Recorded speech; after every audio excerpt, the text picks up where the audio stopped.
Perkenalkan, nama saya Oktavia Rosa Priyanti dengan nomor induk mahasiswa 2402010202799 dari kelas MJ 301 dengan mata kuliah Manajemen Operasional 1 dan dosen pengajar Ibu Pustika Ayuning Puri. Di sini saya akan menjabarkan jawaban dari soal UAS semester ganjil tahun 2024-2025 dengan dua kasus. Kasus yang pertama ialah terkait pola produksi dengan rincian sebagai berikut. Data penjualan per triwulannya pada triwulan 1 sejumlah 250 unit jumlah penjualannya. Pada triwulan 2 sejumlah 400 unit penjualan, pada triwulan 3 sejumlah 1050 unit penjualan, dan pada triwulan 4 sejumlah 450 unit penjualan. Dengan pola produksi alternatif, yang pertama, pola produksi konstan 500 unit per triwulan. Yang kedua, pola produksi bergelombang, yaitu mengikuti pola penjualan, yaitu 250 unit, 400 unit, 1050 unit, dan yang terakhir 450 unit. Pola selanjutnya ialah pola produksi moderat dengan 450 unit untuk triwulan 1 dan 2, serta 850 unit untuk triwulan 3 dan 4. Informasi biaya. Biaya simpan ialah Rp100 per unit per triwulan. Selanjutnya biaya perputaran tenaga kerja Rp4.000 untuk setiap kenaikan produksi sebesar 200 unit. Biaya subkontrak Rp2.000 per unitnya. Dan upah lembur Rp1.000 untuk produksi lebih dari 700 unit dan kapasitas maksimum 1000 unit per triwulan. Jawaban yang pertama dari pola produksi konstan. Pada triwulan pertama, sejumlah 500 unit produksi, lalu penjualan sejumlah 250 unit, terdapat selisih kelebihan 250 unit dan disimpan sebagai persediaan. Biaya penyimpanannya 250 unit dikali Rp100 sama dengan Rp25.000. Selanjutnya, pada triwulan 2 terdapat 500 unit produksi dengan penjualan 400 unit. Terdapat kelebihan 100 unit dan disimpan sebagai persediaan ditambah dengan persediaan pada triwulan 1. Biaya penyimpanannya 350 unit dikali Rp100 sama dengan Rp35.000. Selanjutnya pada triwulan 3 jumlah produksi ialah 500 unit dan penjualan 1050 unit. Terdapat selisih kekurangan 550 unit. Kekurangan tersebut dipenuhi dari persediaan sejumlah 350 unit atas triwulan 1 dan 2. Sejumlah 350 unit tersebut sehingga diperlukan subkontrak sebesar 200 unit. Biaya subkontrak sendiri 200 dikali Rp2.000 sama dengan Rp400.000. Pada triwulan 3, produksi sejumlah 500 unit dengan penjualan 450 unit, terdapat kelebihan 50 unit. Selisihnya dan biaya penyimpanan atas 50 unit tersebut dikali Rp1.000 sama dengan Rp5.000.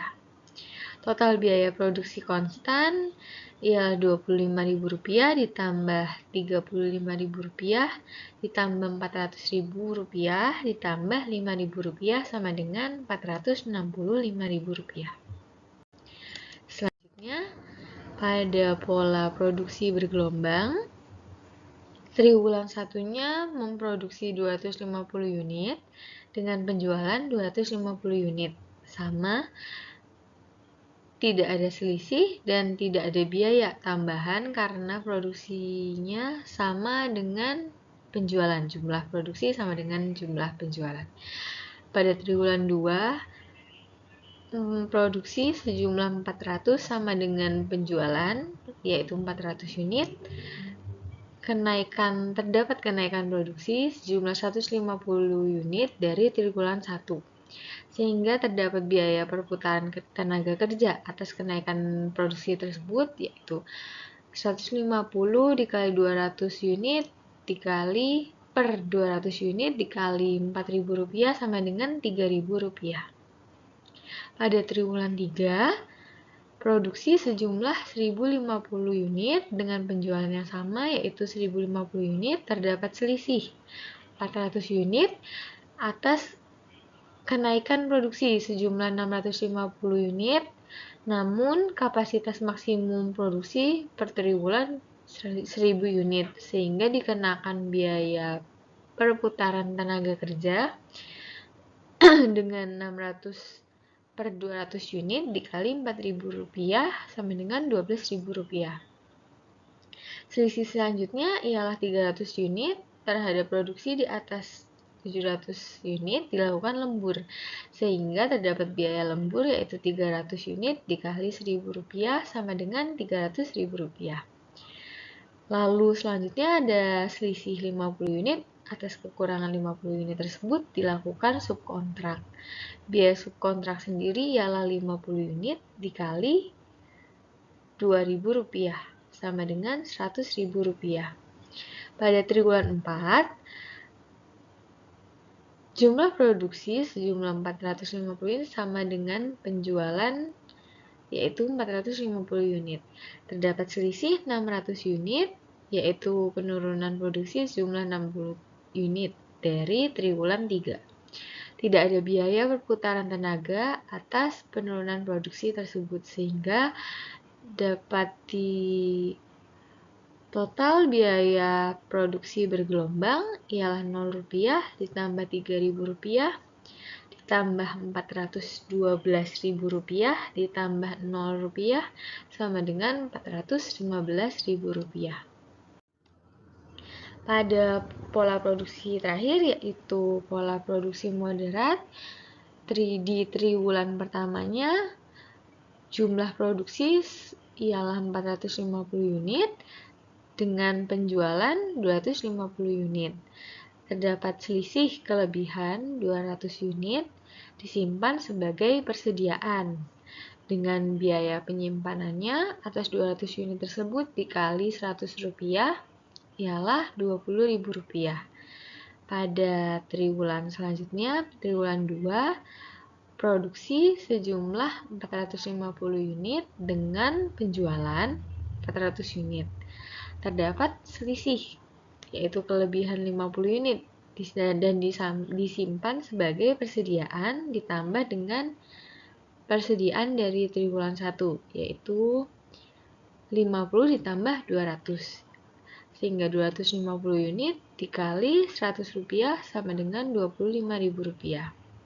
Pada triwulan 3, jumlah produksi ialah 850 unit dengan penjualan 1050 unit. Terdapat selisih 200 unit dari persediaan pada triwulan 1 dan 2, lalu tersisa 50 unit. Biaya penyimpanannya sendiri ialah 50 unit dikali Rp100 sama dengan Rp5.000.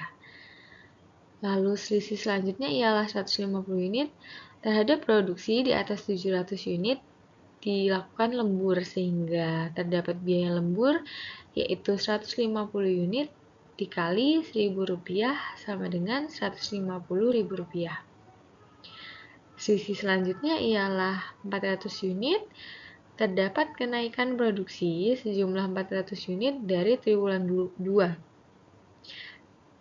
Biaya perputaran tenaga kerja atas produksi yang naik itu ialah 2 dikali Rp4.000 sama dengan Rp8.000. Pada triwulan 4, produksi sejumlah 850 dan penjualan sejumlah 400 unit. Terdapat selisih kelebihan 450 unit dengan biaya penyimpanannya 450 unit dikali Rp100 sama dengan Rp45.000.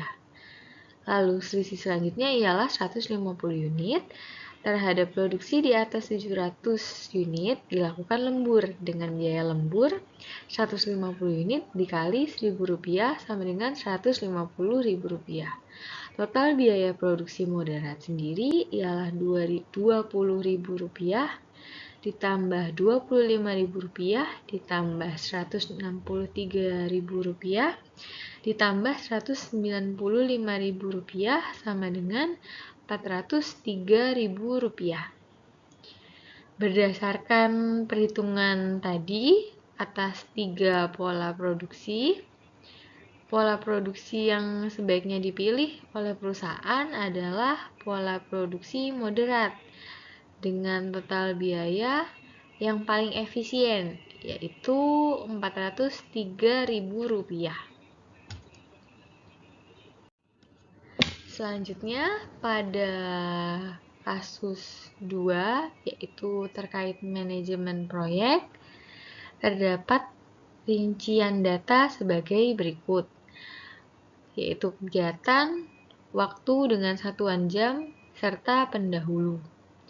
Untuk A, 6 jam tanpa pendahulu, B, 7 jam tanpa pendahulu, C, 5 jam dengan pendahulu A, D, 6 jam dengan pendahulu B dan C, E,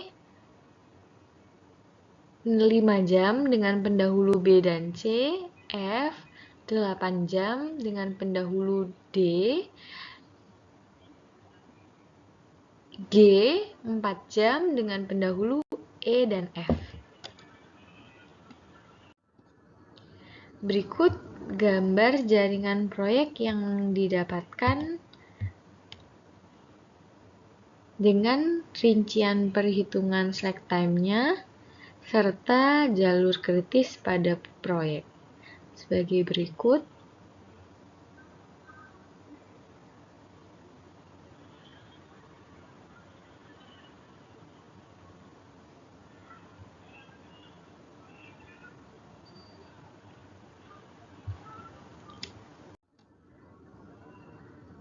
Rinciannya yaitu waktu mulai selesai awal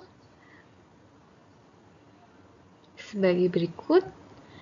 Dengan A, waktu mulainya 0, waktu selesainya 6, B, waktu mulai 0 dan waktu selesainya 7, C, waktu mulai 6 dan selesainya 1, D, waktu mulai 11 dan selesai 17, E, waktu mulai 7, selesai 12, F, waktu mulai 17, selesai 25, G, waktu mulai 25, selesai 29.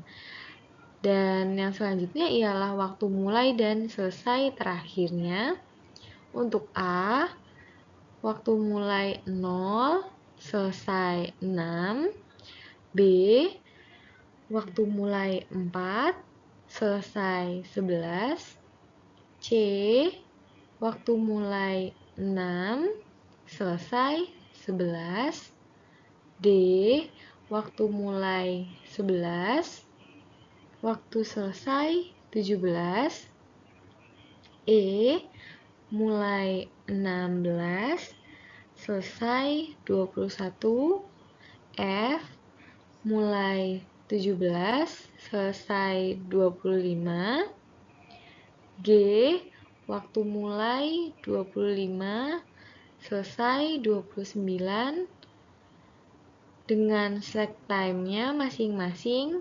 Rinciannya A, 0 jam, B, 4 jam, C 0 jam, D 0 jam, E 9 jam, F 0 jam, dan yang terakhir G 0 jam. Dalam hal ini, jalur kritisnya adalah A, lalu C, D, F, dan G. Dengan slack time 0 untuk aktivitas-aktivitas ini. Sekian jawaban dari saya.